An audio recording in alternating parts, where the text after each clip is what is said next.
We're live. Hey, hey, girl. Hey, how y'all doing out there? Hopefully you're fine. If you're not, get that way. Just like that. Mind over matter, right? So thank y'all for coming out. Thanks, Jen. Thanks, Lori. Thank Adrian. Thank Tony for our Soul Chat Revisited.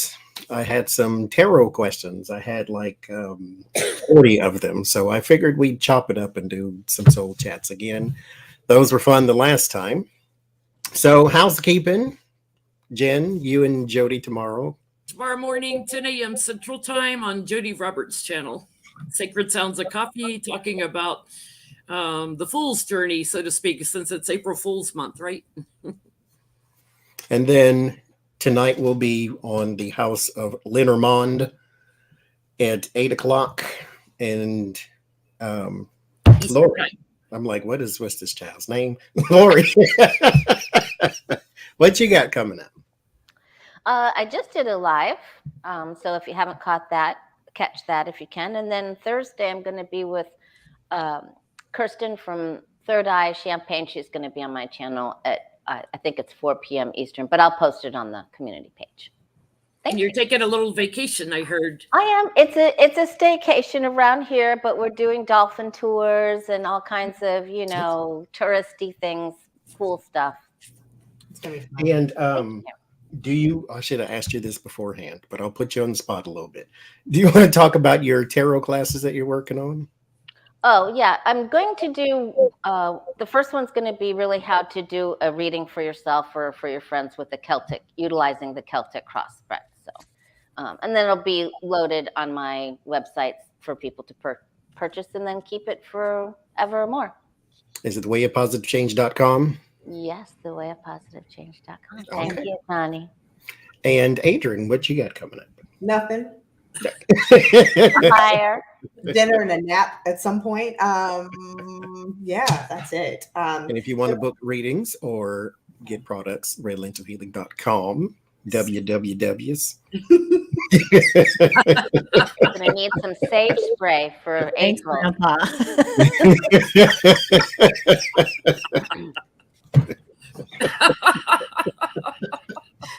On the WWWs on the intertubes.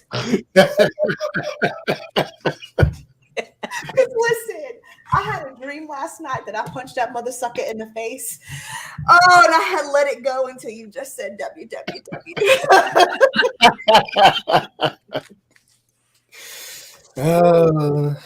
It took me back to that dream I had this morning. Okay. So Tony, Shining Hog Healing, what do you got coming up? Anything? I'm actually with Lori. I'm going to take a week off because I've got family coming in and we're going to whoop it up. Whoop, whoop. It's been so many years. I don't even know what they look like. All the kids are taller than me, and the babies that used to be babies are now like know more about math than I do. And it's crazy. So I'm going to take a week off and get to know my family a little bit better.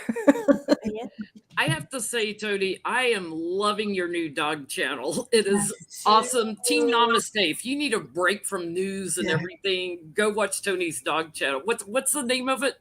It's called Goose and Lucy. Goose and Lucy. Oh my gosh. That potato. Oh. Lucy has had to wear like a cone because she's got a hot spot on her foot. So I made a video. She is not happy. So I'll put that up this week. So today we're going to talk about tarot. And what I wanted to do was to get people who actually do tarot readings for other people as well in on the discussion. And I brought a few props and things.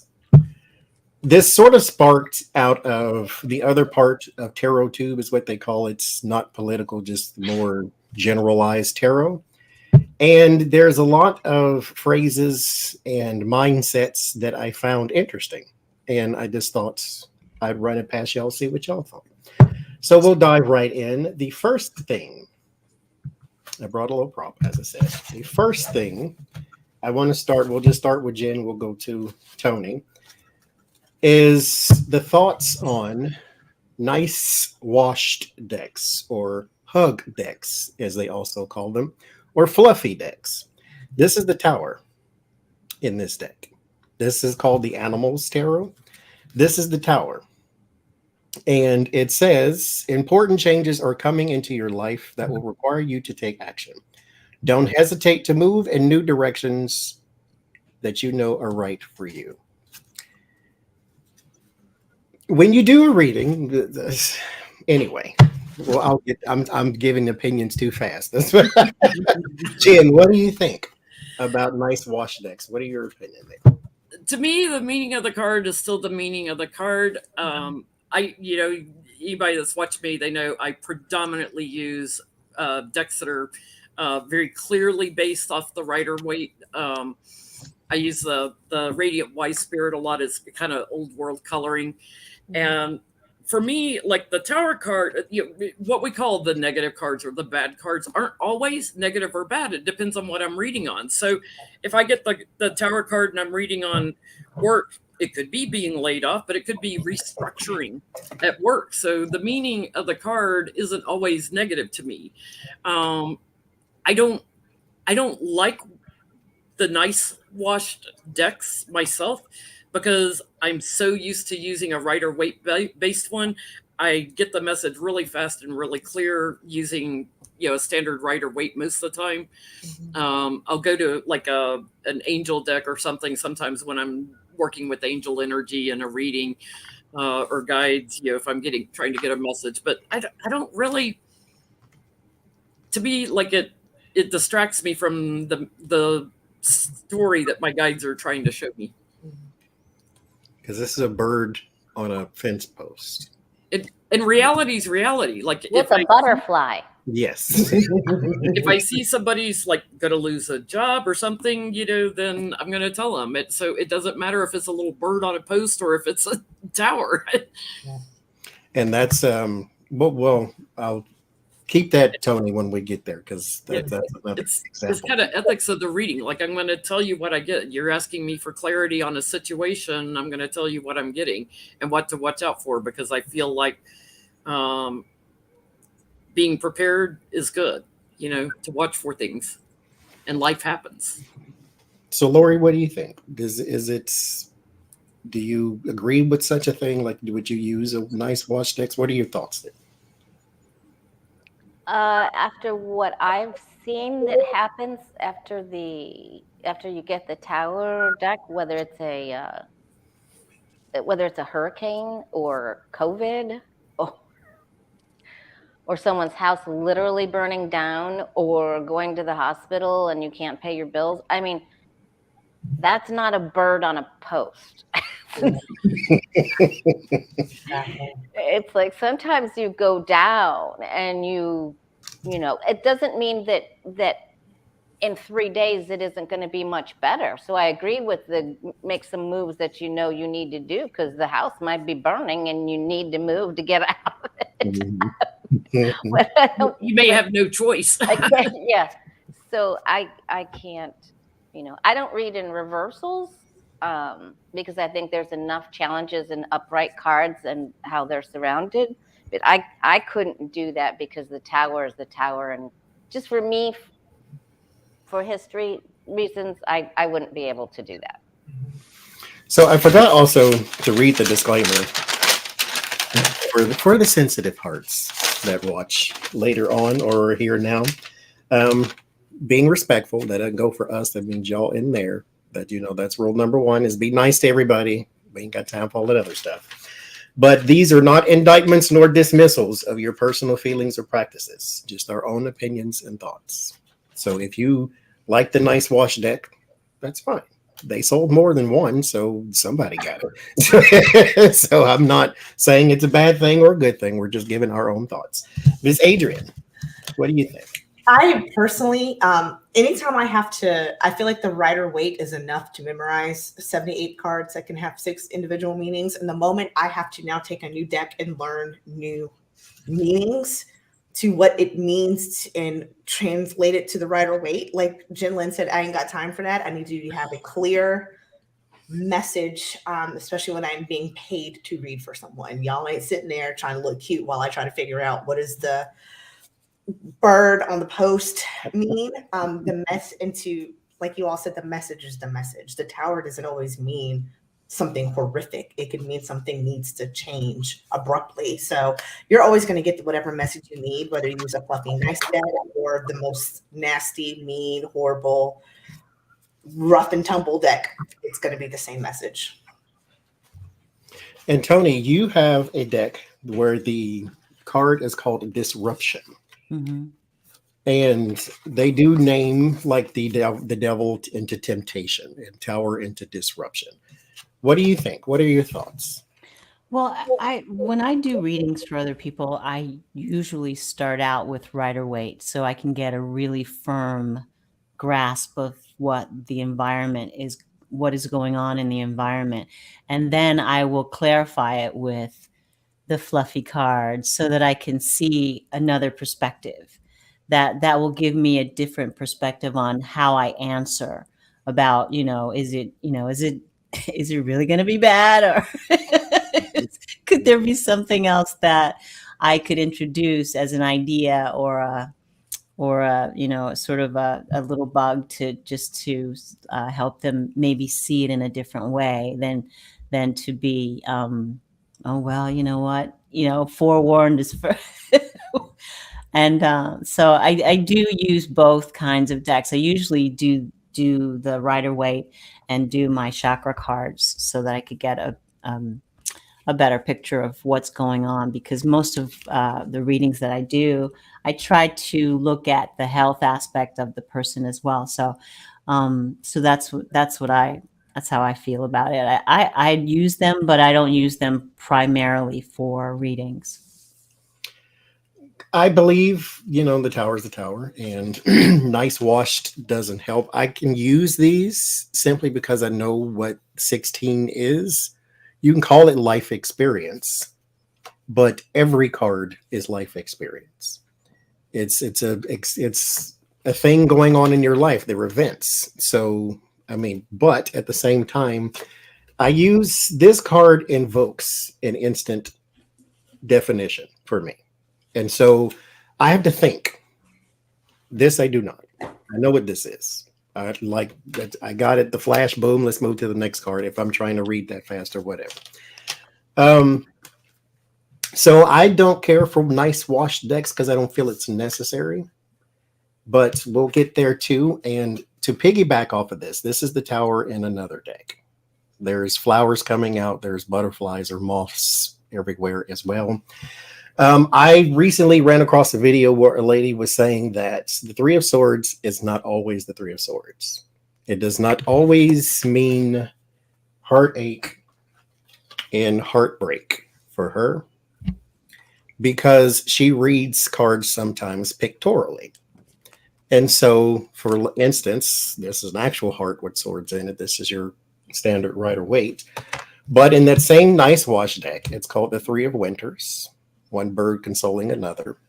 In this deck here, it's called the Three of Think, where she has the heartbreak tattoo, but there's light bulbs here. And so they say when they see cards like this, instead of cards like this, it has a different meaning because the picture gives a different connotation.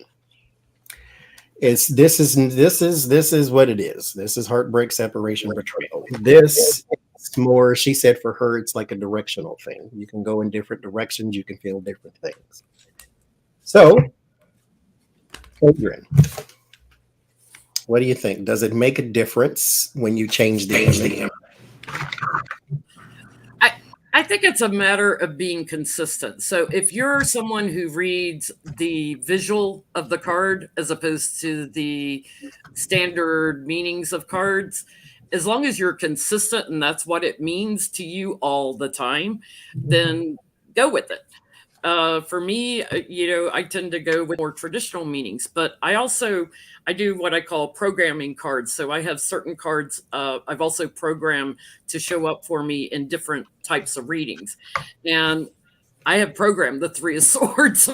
I have two gay cards. So if I'm reading for someone and they're asking me about relationship, like when's my soulmate coming along. If I start, if I'm reading for a man, I start getting all these men, I understand it because I have 2 gay cards that tell me, oh, this is their partner coming. So I have actually 2 cards that I program for my gay cards, and the 3 of Swords is one of them. Same thing, if it's a woman that's gay. So that's the only time it's not what the 3 of Swords is to me, but it's an opportunity. I always say, like, through every heartbreak, like, what we learn from it. So it's still an opportunity to move through the journey of life and learn from it. We've all had heartbreak, right? Over different things. So Adrian, is it the same? God, I was hoping you weren't going to pick on me next. Jesus. Like, Lori's going to go and I have more time to think. I think I am maybe I'm too hardwired. Once I learned what the cards mean, that's what they mean. If it's not one of the prescribed meanings and how it fits and the layout of the spread, then it shouldn't mean, dogs and ponytails. It should mean one of the meanings that it has. The Rider-Waite is a system for a reason. And even in our program cards, it's not like I put chicken wings for the meaning of the 6 of Swords. That just doesn't make sense. It has to make something that can pertain to the meaning. So I would say no, really. But I also think I'm a little too maybe in the box when I come to my card reading meanings. Tony, are you ready? Okay, you're muted. Oh, you're muted, Tony. I'm muted. So the 3 of Swords here, and in this deck is the 3 of Swords. It's beautiful, so pretty. But I think it pretty much says the same thing. It's just a more artistic version of it. I mean, we absolutely know what this means, except if we're Jen. We're programming. If I programmed it. Not every card is programmed. No. But this one, pretty much says the same thing. And the words say heartache and loss. And this is heartache and loss. We don't have to remember it, though. So I don't know. I think I always go back to the Rider-Waite because that is the standard. And then I try to buffer with, not that there is a buffer for this one. So. Lori. Yes. What are your thoughts? Is it always the 3 of Swords, depending on the picture? I totally agree with what Jen Lynn said. The card is what it means for you. And when you're talking about the pictorial picture, when I used to teach classes, I would ask people to say, if you were going to see this, card and you were going to turn it into the name of a movie, what would the name of that movie be? And it would be, heartache and loss. And the problem with that other deck where there's 2 birds is usually the 3 of Swords. After reading meanings from many of the major deck creators, whether it was Greer or Waite or Case, you're usually by yourself sobbing your eyes out. There's usually not another person there. So I can't do the 2 birds. And then the other big thing about the 3 of Swords means sometimes it's lessened. Sometimes it's separation because someone has to go take a trip to take care of someone so they can't spend time with you. It doesn't always mean everything's over. It may mean a physical separation from somebody for a little bit, so you just can't cuddle with that person for a while, But then that 3rd sword could mean, someone's stabbing you in the back and they've taken your mate, and it's not good. So you have to decide. It depends, doesn't it, Lori? Like if you're reading on work and you get the 3 of Swords, unless you're having an affair at work or something, right. It can mean somebody's betraying you at work. Right. That's often a betrayal, but then it can also be cardiovascular health, or just deep emotional pain. So, but I'm with you, Jen, about you telling your guides when you're reading, this is what this means to me. Please show me this card when it's.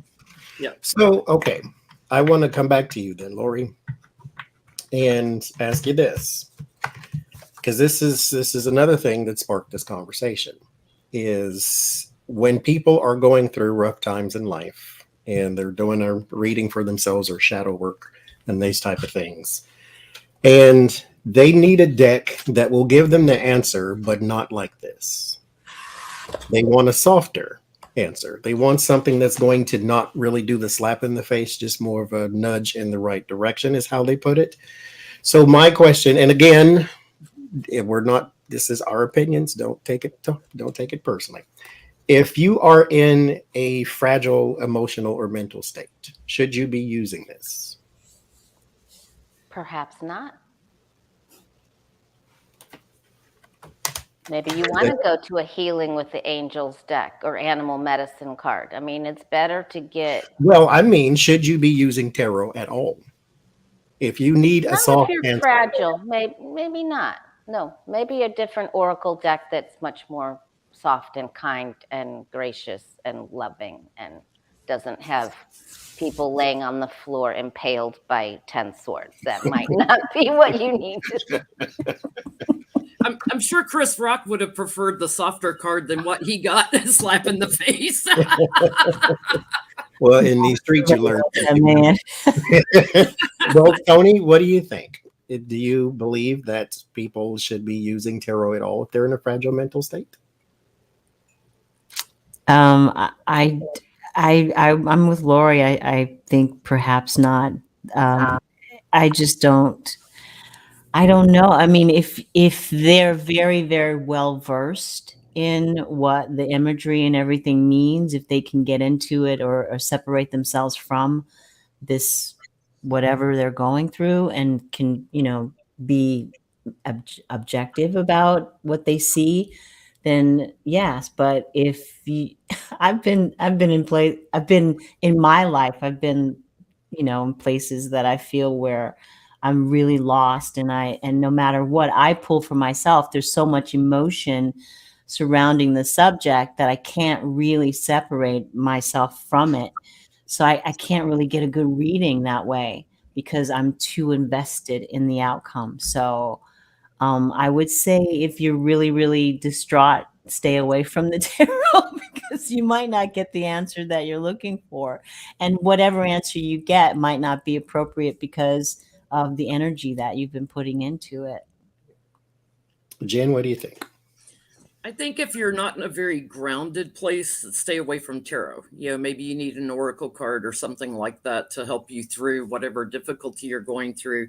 I know me personally, when I lose a cat, I reschedule all my appointments for the next day. I will not read cards for at least 24 hours after I've lost someone special to me, because I get all the transitioning cards, and it's in every read, even when I'm reading on someone else. So because I'm not grounded, for 24 hours, it takes me about 24 hours to kind of work through what I've been through. So if I go through something big, I'm rescheduling your appointment. I'm so sorry, but this is what's going on. And I want to make sure you get a very clear reading for you.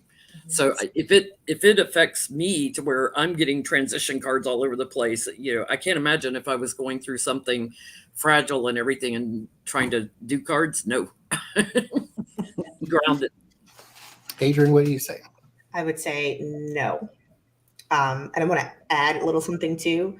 If you are in a place where you cannot handle objectivity, you may not want to book a reading either. I have had clients come to me wanting to know certain things and were very distraught. And I knew energetically, I knew they were distraught before I even gave the answer, and was like, are you sure you're ready? You know what? I would rather us cancel. I will refund you your money if you can't handle the answer, because I want to make sure you're going to be in a place where you can hear it. And it's not going to send you further down a dark path. So not just should you not pick up tarot to read on yourself, you may just need to also know that, are you truly ready to go to a tarot reader? Can you handle the answer you're going to get? I agree. I would say more you need at that moment. I mean, because these can be oracle-ish, but I would say you need more of a journal at this point. You need to write these things out because if you are looking to this for an answer in a horrible situation and you don't want to see something like this, even though you know this is the same thing, then maybe you already know what the answer is. And so you just need to start writing. You need to write this kind of stuff out because this is going to tell you the same as this is going to tell you because your guides are using this system in your hand. So even though this says life experience, it's based off the Rider Waite, which means this is still the tower. The tower, in my opinion anyway, has the same effects. I don't care what you call it. And so something is still crumbling down. And now what you have to do in your life is write down why this is a good thing. Because sometimes some things need to be removed. And that's why the tower is there. Sometimes it's an accident. Sometimes it's horrible. Yes, sometimes it's sometimes. But there's something you need to learn from it, which is why I don't say there's negative cards. There's just information that you need to know. And so if you are in a fragile state, write it down. Yeah, if you're in a fragile state, it's hard to face your fears. And if you're using a softer card because you don't want to face your fears, but that's reality, that's why you have to be very grounded. If you're doing the shadow work and facing your fears to move forward, to transform that, you have to come from a grounded place, I think, with tarot. Absolutely. So my next question is kind of on the same vein, though. If you were to get a reading, we'll start with you, Jen. If you were to get a reading and somebody was to do a reading pictorially instead of definitionally, if that's a word it is now, are you confident in that reading? Are you confident in the reading if a person reads by the picture instead of the definition? As a reader yourself. With cards, not really, because I'm sitting there thinking what the card means. But I have been to psychics who don't use cards. And I'm very confident in some of those. Some of those I'm like, yeah, they didn't resonate with me. So it depends on the reader. You can feel if you're resonating with them or not, and if they're resonating with you. So I think it doesn't matter whether they're reading cards or they're not reading cards. It's Lori, if they're on point. Now, Lori, you do personal readings, and if you were to get one and they were to read by the picture and not the definition, as a reader, would you be confident in that reading? Yeah, I would, if that's the way they read. I would try to close my eyes or look off to the right or maybe even turn around. So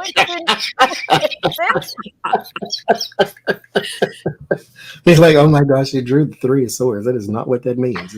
Okay. Right. Yeah. I wouldn't look, because their reading is their reading. I might ask them, do you have a specific layout where the card takes, like, is this the house of finances? Is this the house of health? Because I think that would be helpful if they're just going to use pictures. But yeah, I would do it. I just wouldn't look at the cards. Adrian, do you feel confident in a pictorial reading?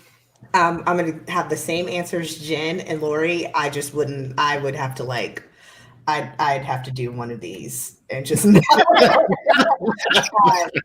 not look at all. I've had readers do readings where they were doing the Rider Waite and were off as hell, or slightly right, close enough. So it all depends on the reader. They work, they program their cards, they do what they do. If it's, if, like Jen said, if it resonates, it resonates. And like Lori said, I'm just going to do this.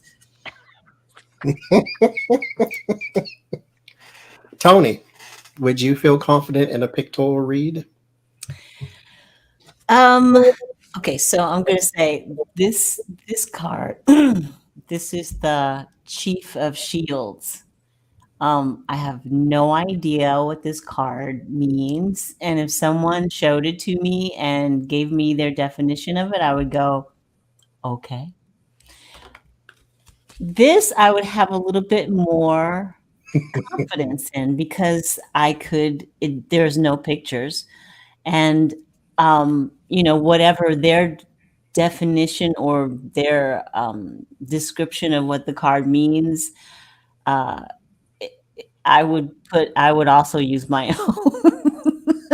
my own intuition and my own guides to say yes, they're on point, of course. And we do that anyway with even with Rider-Waite. Yes, you're on point. Yeah, no, you're not on point.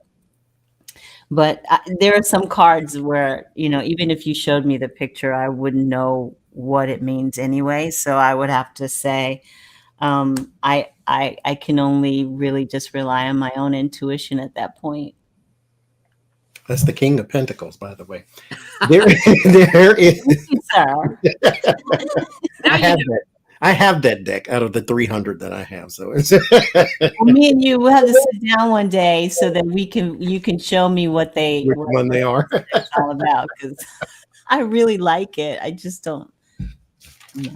I've had a pictorial reading before of someone who knows the definitions roundaboutish, but they read based on, because they have a deck that I also have, that the pictures are very, very descriptive. Like they have a lot going on in the picture. I think it's called the Everyday Tarot or something. I don't forget. Anyway, Everyday Enchantment Tarot.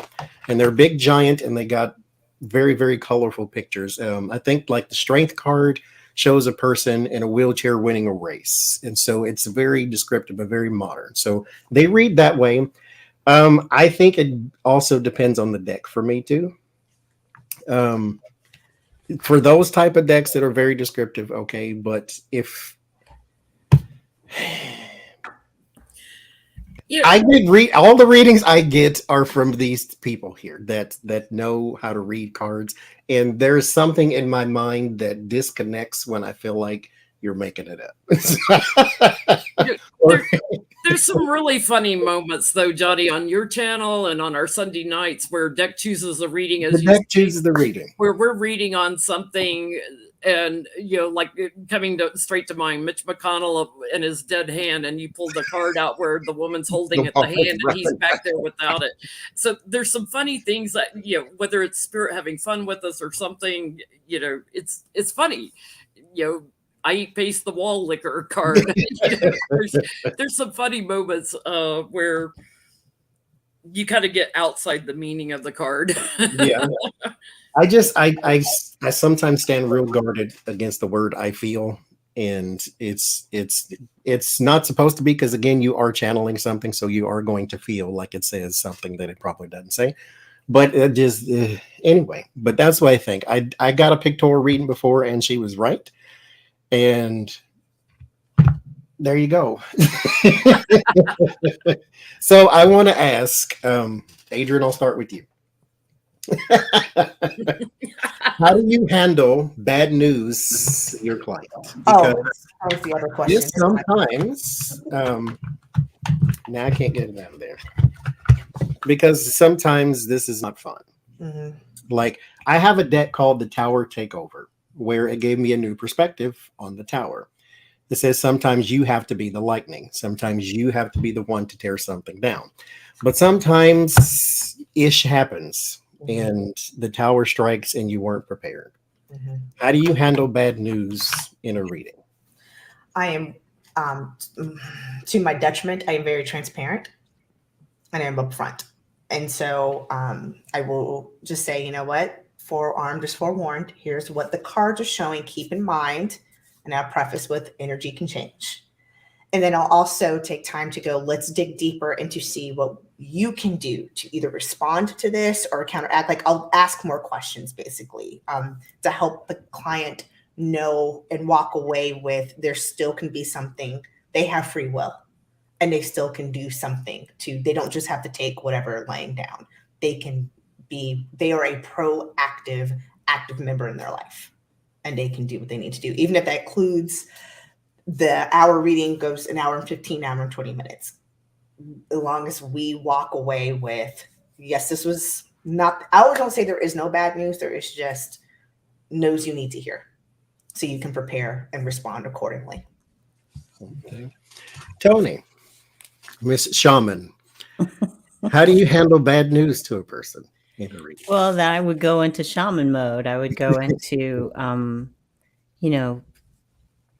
sort of going in deeper that allows them to pull their own answers out of their questions, so that I'm not the one giving them advice about what they should do. More of the questions that I ask them, or the words that I use when I'm asking those questions, are geared to pulling more of their own sort of strength and spiritual awareness out, so that they can come to the conclusion that they have the power to get beyond whatever it is. And not everything is my world is falling apart. Sometimes it just means that tomorrow you're going to stub your toe and it's going to hurt all day long. You never know what's going to happen. And then, energies change all the time. And I always tell them the energy changes constantly. So what happens, what you see here now may not be what happens tomorrow. So, or an hour from now, whatever. So that's how I handle it. I really try to be an advocate for them figuring out their own question. The way of positive change. How do you handle bad news to a client? I try to put a positive change spin on it. Spin it, baby. No, I take the outcome card and ask them how they feel about it. And then in the Celtic cross, I tell them if they don't like the outcome card, what's here, then to address the second card, the challenge card. Pick up the challenge. This is something that you can do to change this outcome card. You can lessen it. And then if they don't get that, then I'll just say, okay, let's look at what you can do. What can you do to avoid this, or get information about? So then we'll, shuffle again and take another look at it. But if it's somebody's going to be really, really sick, especially now, because so many people are not getting along with their family members because of Fox News or Fox Noise. When I'll start talking about their family, well, I don't have any family. Well, they do have family. They're just not talking to that family member. And so if I can see in the third house of siblings, or fourth house of home, or mother or father in the 10th, then I'll say, you guys need to have a reunion. You need to have a reunion and make up before something happens to somebody, or, somebody could get sick is all I'm saying. So you guys need to gather. And it happens just like with every other reader. So go hug on everybody in case someone's sick. And then what can I learn from this? How can I change this? Jen, what do you say? How do you handle bad news? It's interesting because, like, when I'm doing personal readings and I get somebody who's got some psychic gifts and reading cards, and they're thinking about starting to do personal readings, I always throw this example at them to see if they're truly ready to do personal readings, because very personal stuff will come up.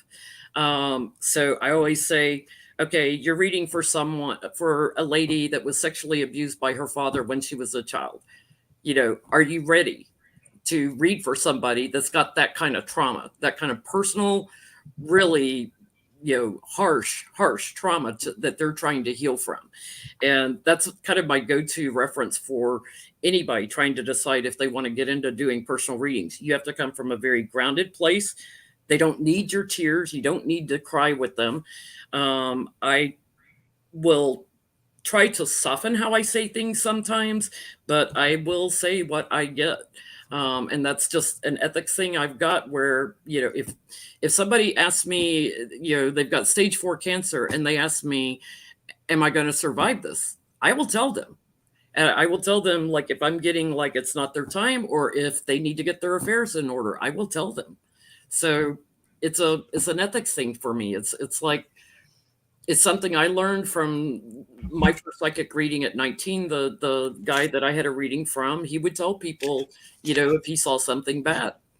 I think forewarned is forearmed, and you can, if you're going to lose a job or something, or it may take a while to get a new job, you've been laid off, forewarned is forearmed. You can budget yourself if this is going to take me several months to get another job, so I need to be prepared for this. So I tell them. I do too, because I can't pretend I didn't draw that. And even though we're reading like this and you can't see my cards, I still can't pretend it's not there. And I do have to tell you, I don't have to leave you with this and say, okay, it's over. Have a nice day. If you want another reading, TarotsApprentice@gmail.com. No, that's no. Hey, there is some separation. There's some disaster possibly coming in this relationship. You probably already seen the signs and were ignored it. The whole thing, like you put it back in their lap, but you don't have to like, it doesn't have to be like cow turds in their lap. You can at least put it in a box first. And it's like that way it's a little easier to handle. And they know, okay, here are some options now. Because yes, the tower tears the tower, or the lightning tears the tower down. But now you can see inside. You can see where we went wrong. This is the hubris of mankind. So this is something that needed to happen. I always tell people also the tower is sometimes avoidable. This was built to penetrate the mysteries of God. You don't have to do that. Just ask. So there's something along the way, like Lori was saying, go back to that challenge card. What do we need to overcome so maybe this changes? At the very least, it alters a little bit. So there are options. You don't have to leave a person with heartbreak and betrayal. You can, at least, like I said, if it's got to be a cow turd, put it in a box. It's a little easier to deal with. Yeah, I think there's a reason. You look at YouTube readers reading on politics. I'm going to talk the political readers in general. And there's a lot of them that don't do personal readings. And I think it's just for that reason. Like they can't handle when they get bad news and they try to sugarcoat it some way and make it positive. It's like sometimes, you got to know your options in a bad situation so that you can plan for it. So, reading on garbage and politics, that's easy. That's easy because I'm never going to meet Donald Trump. That's easy. Personal readings, it can be tough. It can be. And I love what you said too, Jen, about the ethics. And it's like, I have a very high moral code, and you did not pay me to lie to you. I can't take your money and just lie to you. I can't. Because I feel like that's my karma that is going to come back, and I'm now imposing my karma on you. It's just not a good look. Yeah, I have a rule, like I don't want to take on your karma and I don't want to put my karma on you. So that's why I never tell somebody how to live their life. I always try to give them guidance and clarity and opportunities so that they know how to live their best life that they can, even if it's a short time. I've had to tell somebody, you need to get your affairs in order. So I'll come back to you, Jen Lynn Tarots. And okay, this question: are predictions ethical? Is it your place to share the future with the person, as in reading cards, not necessarily telling them, well, I guess this can be, never mind the disclaimer. Is it an ethical thing to tell a person what's going to happen? I think it's like always good to be very clear that you have free will and you can go a different direction. You can shift energy. You're also, like, if it's work related, you're dealing with a lot of different energy that can shift things. But yeah, I think it's ethical to give them some clarity on it. Talking about the person I had to tell, get your affairs in order, but I do believe in miracles also. So I'm going to be lighting candles for you and trying to invoke a miracle, if they want to try to stay longer. But yeah, it's an ethical thing for me. Lori.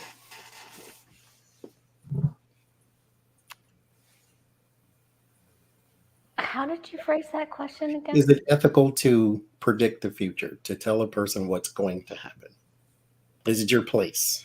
Yeah, well, I mean, they're coming to me for a reading, so I'm going to look at it and I'm going to tell them what they think with the spread that I use for them. I'm going to tell them what they think is probably going to happen, and then I'm going to tell them what their guides think is probably what's going to happen. And then I'm going to ask them if they like that outcome card, which I'm going to already know before. And then if you want to change it, which I'm always going to try to help them get through this challenge. Like the difficult cards are a challenge, So I'm always going to try to help them get through the challenge. But you came to me for a reading, and I'm going to look at what's going to happen, and I'm going to tell you what I see. So. Adrian. It's the word predictive that I think I may be starting to split some hairs and get a little too semantic-y right now. I am not God. I do not know what's going to happen for absolute certainty. And so when somebody says, can you predict what's going to happen? I'm not God. No, anything can happen tomorrow. What I can do is use this little deck to help understand the energies and maybe what could happen. And so I think there is an ethical responsibility for me to say, I am not God. I'm interpreting what this is telling me. I think this could. We can work together to figure out what's going on and what could happen, but I'm not going to tell you at 4:00 tomorrow afternoon, you are going to meet your husband. I just don't have that ability. I am not God. Shining Hawk Healing, what do you think? Well, I agree. You came to me to know, to find out the future. So that's what you're paying me for. But the unethical creeps in when you know that there's a client who comes to you over and over and over and over again with the same questions. And that's when that's where the line is, I think, where we have to say, I can't take your money because you're not coming to me for answers necessarily. There's something else here that you need. So I'd have to draw the line there and say, I can't take your money because I know that this is more of an addiction than it is something that you're really just querying about. So that's where the ethics come in. I think it's where you don't want to take someone's money because you know that they're not really in it for that. They don't really want to know. They just want to ask. I don't know what it is. It is an addiction, sort of, to go to readers constantly asking the same thing, trying to find out a different outcome. Maybe. Yeah. I don't know, but. I had that situation come up with someone that was hung up on a married man, and I read on it and I was like, he's not interested in you. I don't get that. He's got a wife and kids. I don't get that. And she wanted me to say that. She wanted me to affirm like he wants me. And I'm like, I'm not getting that. And she scheduled another reading with me, and I emailed her. I said, I will only read for you again if I'm not reading on that man again.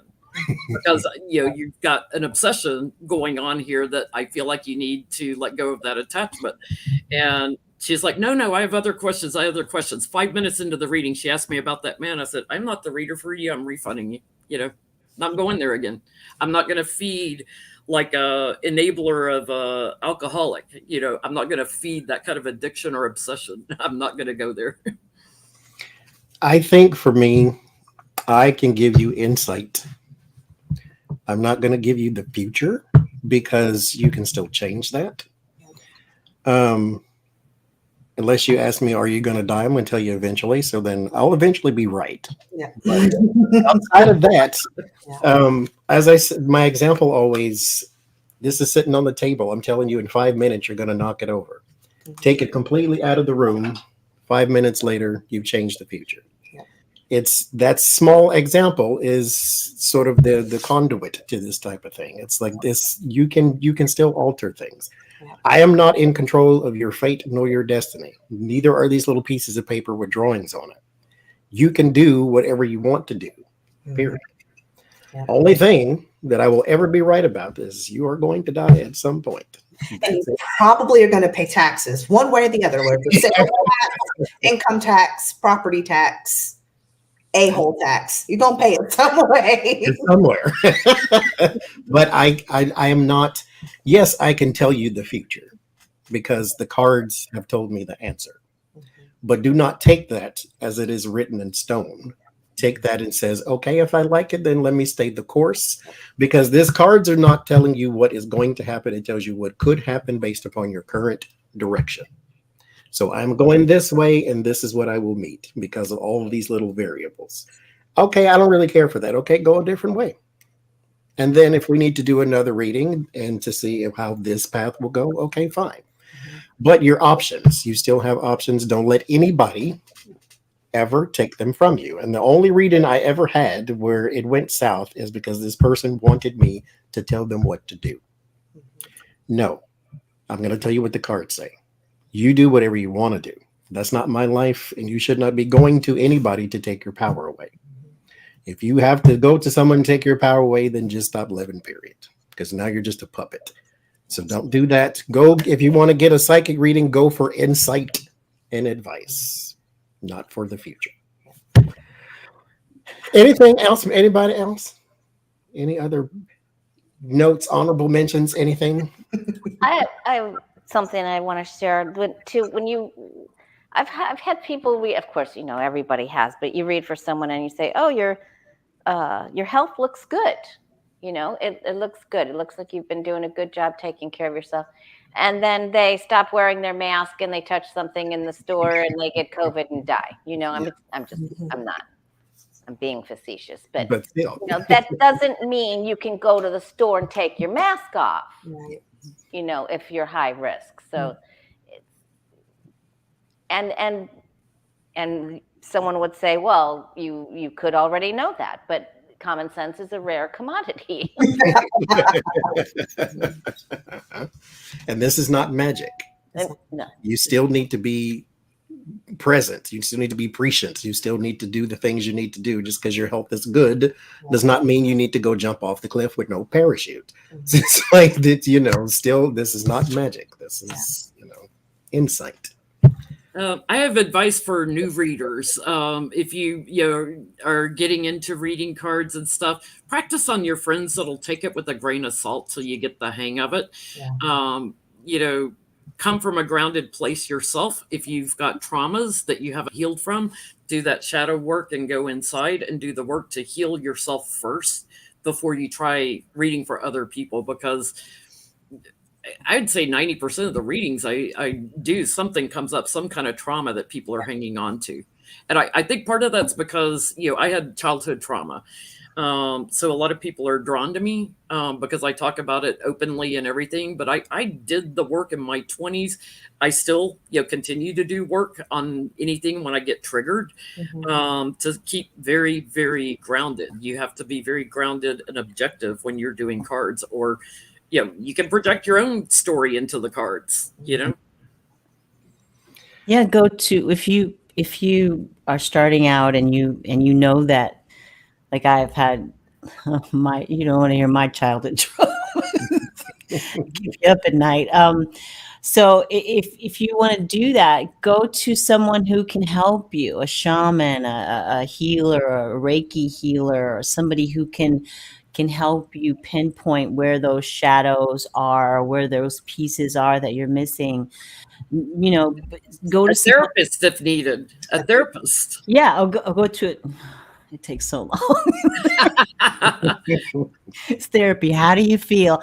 If I wanted you to ask me how I feel, I could ask myself how I feel. I would go to someone who knows how to get in there and if you need to do a sweat lodge, if you need to do a ceremony, whatever it is that you need to do to pull those pieces back so that you can become whole and balanced and all of that before you try to help someone else. Put your mask on first. Put your mask on first. Yes, ma'am. So thank everyone for coming out, for watching and liking, sharing, subscribing, all that type of stuff that you have to do for YouTube. I don't know why I said that. Y'all know how YouTube works. But so thank you to Adrian Redland to Healing and Shining Hawk Healing and the Way of Positive Change Healing and Jen Lynn Healing. I had to go in that direction so I could do that joke. Thank y'all for the very interesting conversation. And we will be back here in 2 weeks. Thank you for hosting these, Johnny. These are awesome. I think things that people need to hear. Yes, absolutely. So we'll see y'all in 54 minutes on the House of Lenormand for the political chat. And we will see y'all next time. Thank you, me, myself, and I. Thank you, ma'am. If Sylvia's watching, thank you, Sylvia. I got my candy. Oh my heavens. I'm about to be a fat boy today. Wonderful dinner. Bye, y'all.